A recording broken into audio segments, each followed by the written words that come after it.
Tahukah Anda bahwa Rasulullah SAW menyuruh kita memuliakan dengan sempurna tetangga dan tamu kita?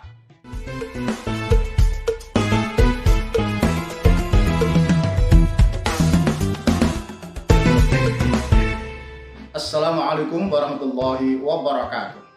Memuliakan dengan sempurna tamu dan tetangga kita dalam bahasa manajemen customer service orientation secara total.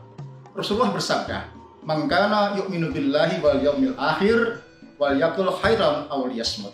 Man kana yu'minu billahi wal yaumil akhir wal yukrim jarahu." Hadis yang lain, wal yukrim dhaifahu. Barang siapa beriman kepada Allah dan hari akhir, hendaklah berkata yang baik atau diam. Barang siapa beriman kepada Allah dan hari akhir, hendaklah memuliakan tetangganya dan juga memuliakan tamunya. Dalam konteks dunia bisnis dan industri, tetangga adalah teman kerja yang berdekatan tempat duduknya dengan kita atau tetangga karena proses bisnis, aliran barang dan jasa yang sering berhubungan dengan pekerjaan kita. Bahasa lain, internal customer. Para tamu adalah tamu-tamu pelanggan kita yang disebut dengan external customer. Perusahaan yang berorientasi pada pelayanan prima, pastilah di internal perusahaan itu tertanam kebiasaan melayani.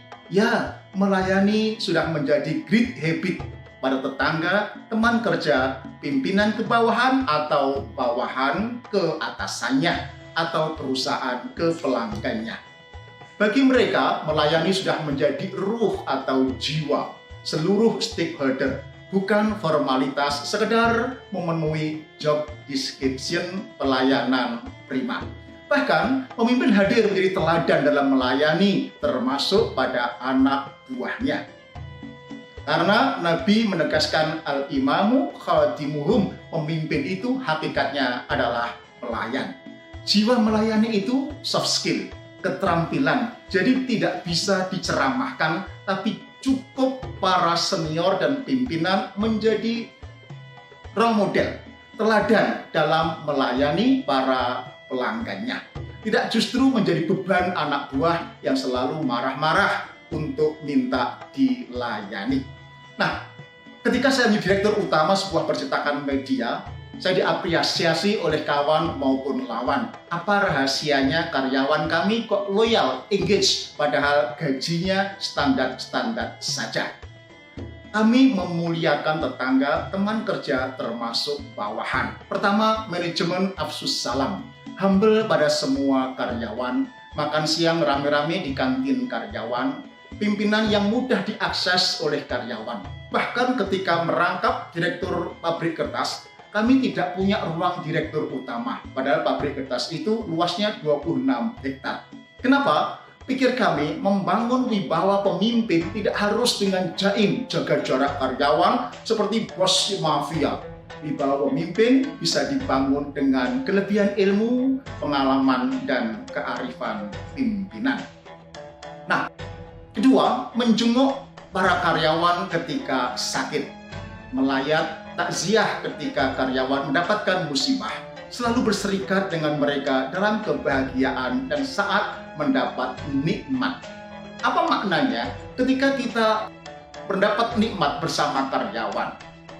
Ketika perusahaan kesulitan juga bersama karyawan, maka para karyawan akan rela diajak untuk engage dan rela untuk bekerja lebih tanpa ada lembur, manakala mereka merasakan keadilan sang pimpinan.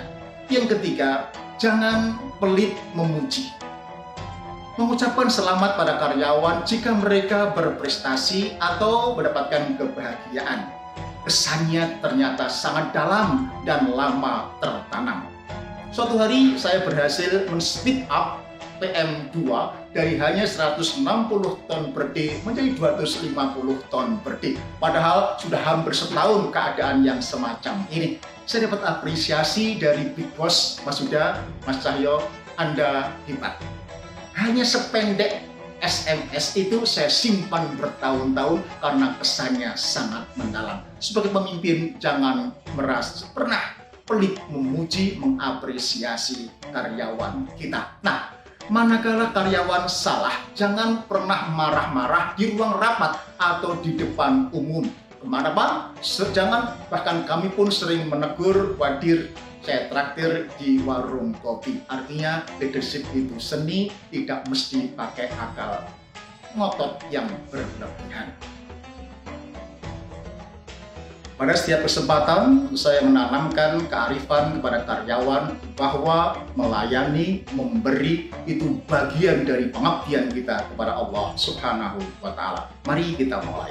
Assalamualaikum warahmatullahi wabarakatuh.